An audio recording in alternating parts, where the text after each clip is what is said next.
El joven sacerdote cordobés Pedro Zafra vive en Kiev. Allí fue ordenado presbítero en junio pasado. Durante la madrugada del 24 de febrero comenzaron los bombardeos y pudo escuchar el sonido de las bombas en las afueras de la ciudad. Había empezado la guerra con la invasión de Rusia. Desde el primer momento supo que su parroquia era el lugar donde lo buscarían los ciudadanos ucranianos ante la desasogante avance de la guerra.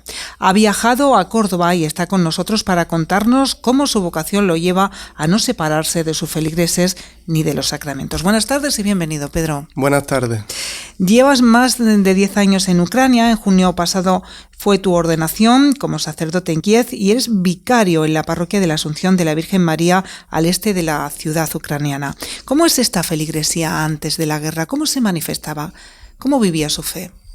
Bueno, esta feligresía la verdad que es bastante piadosa. Podemos decir también que participan mucho de la oración en la parroquia. También mucha de la feligresía está bautizada en la iglesia ortodoxa, pero que después posteriormente han pasado a vivir su fe en la iglesia romano-católica.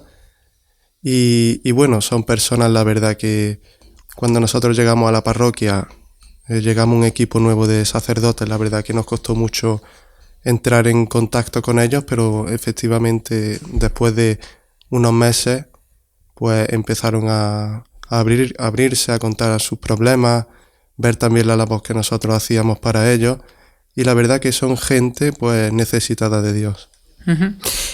Has sido testigo del avance del ejército ruso en esos momentos de finales de febrero mientras atendías el llamamiento a la calma que os hacía vuestro propio obispo.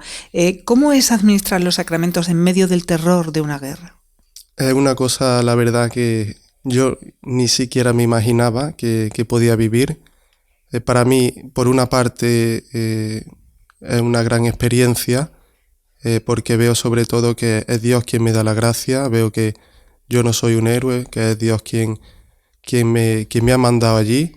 Y bueno, principalmente nosotros hemos estado viviendo con un grupo de parroquianos en la parroquia y todos los días teniendo la misa, adoración al Santísimo. También teníamos la pastoral de los enfermos, 2 o 3 veces en semana íbamos a casa de los enfermos a proporcionarles no solamente los sacramentos, sino también pues medicamentos, comida, productos, lo que necesitaran.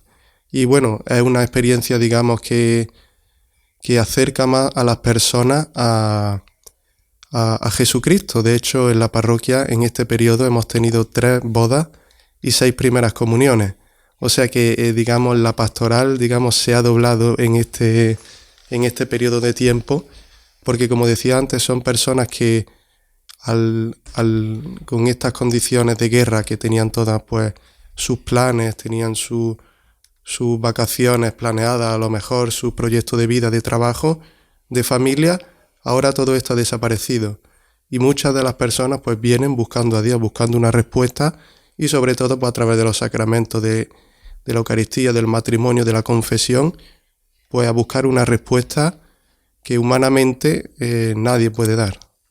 Cuando se declara la guerra, ustedes dicen, estamos en la parroquia con familias.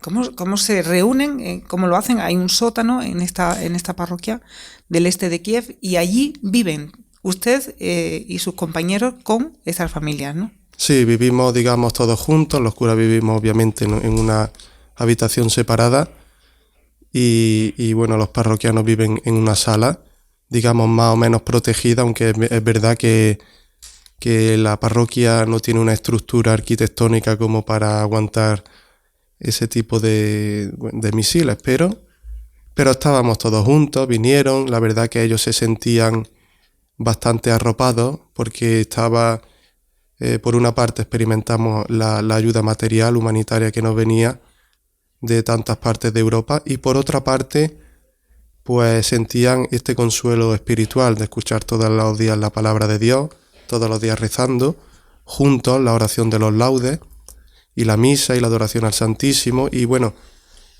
muchas eran personas que habían venido pues de zonas donde estaba la guerra, otras habían huido simplemente de sus casas y otras pues habían estado pues también en los búnkeres pero viendo allí el ambiente de los búnkeres, la gente más nerviosa, viviéndolo también pues sin esperanza, pues decidieron venir a la parroquia y nosotros obviamente los acogimos pues para estar con ellos, para hacer esta misión, ¿no? De estar allí con ellos. Y durante este tiempo nos dices que ha habido 3 bodas, ha habido comuniones. ¿Hay algo más esperanzador que eso? O sea, una expresión clara de esperanza hacia el futuro, ¿no? Sí, hombre, este acontecimiento pues también manifiesta en las intenciones de los corazones de cada uno, ¿no? Que cada uno de nosotros pues podemos vivir nuestra vida, incluso haciendo cosas, trabajando, dedicándonos a lo que nos gusta, pero después siempre hay algún sufrimiento, siempre hay tenemos una cruz, ¿no? Que siempre está detrás nuestra y que Jesucristo nos invita a tomar como Él la tomó.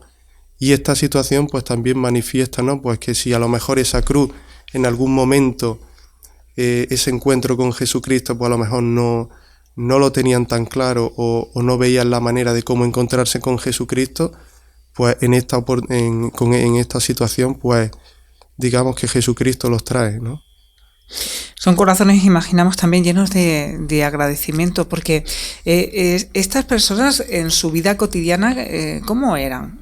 Porque atravesados por la guerra y por la incertidumbre y por el dolor, todos cambiamos, ¿no? Nuestra expresión de vida. ¿Ellos cómo eran como ciudadanos, los ucranianos? Pues bueno, el ucraniano no quiero generalizar tampoco porque, bueno, es una nación, la verdad, que bastante más cerrada, con un carácter más cerrado, pero bueno, la gente los parroquianos que con los que teníamos trato eran gente afable, gente, digamos, pues abierta al diálogo. Yo mismo pues dedicándome también a la catequización de los niños, a la catequización también pues de adultos, pues he podido ver pues eso, que la gente pues buscaba también una respuesta en su vida, porque también está muy dañado pues por la historia de Ucrania, el comunismo, la Unión Soviética, que a muchas personas le ha quitado el alma, ¿no? Le ha robado el alma, y son personas que muchos tienen una historia muy, muy difícil, de mucho sufrimiento, sobre todo las personas mayores que vivieron pues la época del hambre, ¿no? Y todo eso, pero son personas que se han mantenido en la fe, incluso cuando en aquella época no había cura, no había sacerdotes que pudieran administrar los sacramentos. Ellos se transmitían la fe entre familias, unos con otros, mantenían las oraciones, las tradiciones, y es un pueblo también que está luchando por su fe. Ante esta situación, lo único que podemos es perseverar en la oración y no caer en el pánico. Son palabras suyas de hace muy poco tiempo. ¿Cómo se vive esta oración comunitaria cuando muchos se ven obligados a abandonar su núcleo familiar, a huir a la frontera? ¿Cómo se vive? Pues bueno, nosotros en la parroquia ya desde el principio, aparte de la gente que vivía con nosotros, tenemos todos los días la misa a las 6 de la tarde, y la transmitíamos por YouTube, ¿no?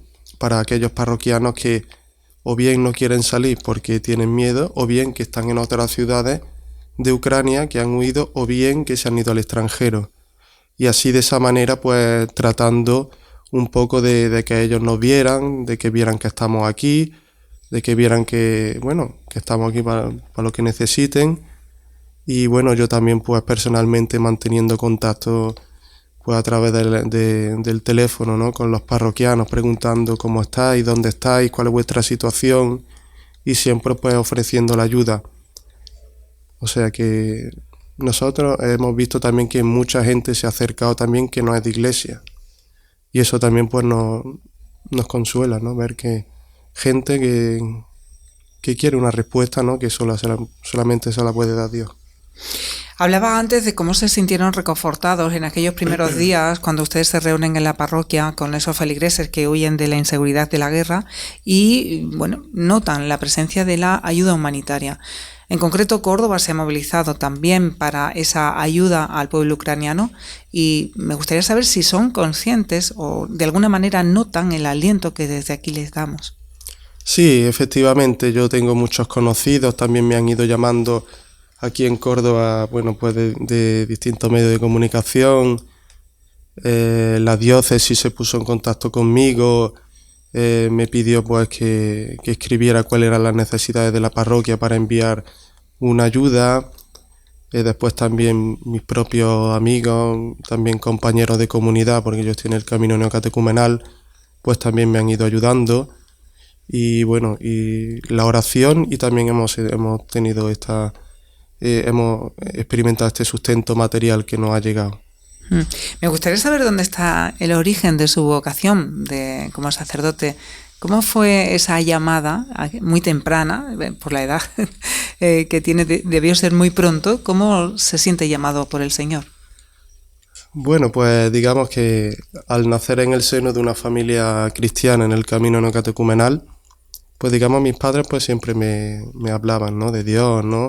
Íbamos pues todos los días a la Eucaristía, ¿no?, con la comunidad, y teníamos también un momento importante en la vida de la familia que era los laudes, que rezábamos los laudes en familia los domingos, ¿no? Y en ese momento pues cada uno hablaba pues de sus problemas, de los sufrimientos, también de si había distintas situaciones entre nosotros, podíamos pedirnos perdón. Y bueno, también una cosa que a mí me ayudó mucho es tener contacto pues con otros sacerdotes y seminaristas, ¿no? Que no sé por qué, pero desde pequeño tuve ese contacto y digamos que ya desde pequeño sentía ahí como una curiosidad. Y ya después, bueno, con el paso del tiempo, en la adolescencia un poco hice caso omiso de todo esto, digamos. Y bueno, hasta que después empecé Derecho, estuve un año en la Facultad de Derecho y ya después vi que eso no era lo mío, ¿no? Y entonces, pues bueno, a través de una convivencia con mi comunidad, sentí esta llamada, vi que le pregunté al Señor, ¿cuál es tu voluntad para mí, no? Y veo pues que en ese momento sentí, ¿no?, como que el Señor me estaba llamando a esto. Y bueno, esto fue un proceso muy largo. Bueno, después fui a Porto San Giorgio en Roma, que es como se reúnen todos los aspirantes al seminario Redentoris Mater, que está dentro de las comunidades no catecumenales, y allí por sorteo, digamos, me tocó Kiev. Y bueno, después he estado todos estos 10 años en Kiev. Ha habido momentos diferentes, ¿no? Sobre todo momentos también de crisis, de combate, de, no sé, pues, primero el idioma, la cultura, el tiempo atmosférico, no sé, y después también distintas, no sé, como que yo también me oponía, ¿no? Crisis que yo tenía, que no lo veía yo muy claro. No es que no lo viera, sino que no lo quería ver. Pero después yo he visto que el Señor me ha ido concretamente dando palabras, ¿no? Concretamente puedo contar un ejemplo cuando un día que estaba yo en la de misión, tenemos siempre en nuestra formación 2 o 3 años de misión, y estaba acompañando a otro sacerdote en una parroquia, y estaba yo viviendo en una crisis, casualmente estaba enfermo, y estaba metido, bueno, en cama todo el día, varios días, y ya estaba con un sinsentido, y abrí una palabra al azar. Te digo, a ver, Señor, ¿qué es lo que quieres tú de mi vida? Vamos a ver, ¿qué sentido tiene todo esto? Y abrí la palabra de cuando le dice Jesús a Pedro, tú eres Pedro, tú eres la piedra, ¿no? Y sobre esta piedra edificaré mi iglesia. Y después también he tenido otras experiencias como ir de dos en dos, ¿no? Como en el Evangelio aparece de los 72 discípulos que van de dos en dos anunciando el Evangelio. Y también fue una experiencia pues bastante que me reafirmó mucho, ¿no?, en esta vocación, el ver pues eso, dar testimonio y a otra ciudad completamente distinta, y en Ucrania, sin nada más que con lo puesto. Y también ahí vi que el Señor incluso proveyó también gente que ni siquiera conocíamos.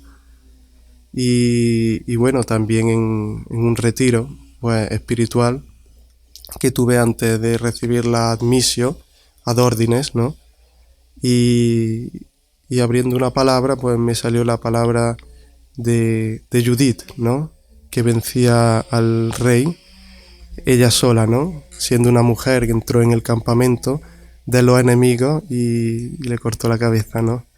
Y bueno, ahí yo me veía, ¿no? Pues como esta muchacha que era joven, débil, sin saber defenderse, y yo espiritualmente me sentía así. Y vi que eso, que el Señor es el que da la fuerza, ¿no? Y como, y como San Pablo decía siempre, ¿no? Que al Señor, te pido, Señor, que me quite esta espina que tengo. Y el Señor le dice, no, esa espina la tienes ahí, pero con mi gracia te basta. Y bueno, digamos así un poco. Uh-huh. ¿Y el futuro? El futuro siempre lo imagina ligado a Kiev, ligado a Ucrania, lo imagina en esta parte oriental de Europa, o como, bueno, imaginemos, ¿no? Todos tenemos una idea de nuestro futuro en manos de Dios, pero a veces también nuestra imaginación se desplaza y podemos vernos en otro lugar. ¿Se ve en otro sitio? Bueno, digamos que nosotros tenemos una vocación misionera, ¿no? Entonces, desde el día que me enviaron a Ucrania, el único billete que nos decían que tenéis es la libertad. La libertad, ser libres para ir a donde la iglesia os mande. Y bueno, de momento el futuro más próximo lo veo en Ucrania. Quizá el más lejano también, si no es en Kiev, es en otra ciudad. Y eso. Que me pueden mandar a otro sitio también, pero... Decías que, bueno, que el haber nacido en una familia católica, pues hace que se desarrolle un carácter, ¿no? Pero, en definitiva, atrás queda una familia, quedan unos hermanos, unos padres, que ¿cómo viven esta experiencia misionera de su hijo? Bueno, obviamente, hablando ahora de toda esta situación, pues es verdad que yo, hombre, preocupación, obviamente, pero después yo he visto la fe, ¿no? Cómo ellos lo han vivido con fe esta situación, porque a lo mejor cualquier otra persona le hubiera dicho a su hijo, mira, vente para casa, estás seguro. Y ellos, pues bueno, bien respetaron mi decisión, respetaron aquello que yo había tomado según la voluntad de Dios. Esta decisión que no es que digo voy a ser un héroe, absolutamente. Entonces he visto como ellos han respetado esta situación y lo han visto, digamos, desde el punto de vista de la fe, ¿no? Sabiendo pues que Dios es el Dios de la historia, el Dios de la vida, da la vida y la quita, ¿no? Y cada uno nos llegará a nuestro momento, ¿no? De pasar de este mundo al Padre. Pero yo eso, lo he visto, la preocupación obviamente, pero bueno, todos los días hablando con ellos, explicándole cómo estamos, cómo vivimos y bueno, viendo que tampoco el Señor nos ha bendecido en este tiempo, no nos ha faltado de nada. Y entonces he visto eso, sobre todo los frutos de la fe, ¿no? Que no es una teoría, que todo esto que me han transmitido mis padres y después también me han transmitido mis catequistas en el camino catecumenal no es una teoría, sino que es una práctica, ¿no? Que si es voluntad de Dios, aunque la situación sea difícil, igual que, bueno, Jesucristo, ¿no? Que no hay nada fácil, pasó por la cruz. Me imagino que la comunión allí entre los sacerdotes es mucha, esa cercanía de personas que vienen de otros lugares, se vive intensamente, ¿no? Esta fraternidad sacerdotal entre vosotros.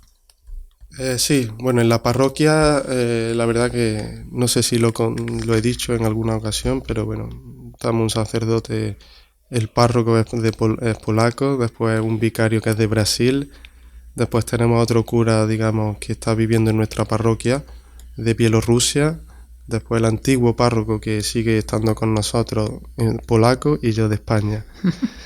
Entonces, y después hay otro otro sacerdote que es responsable de Radio María allí en Kiev, y bueno, y de toda Ucrania, que es ucraniano.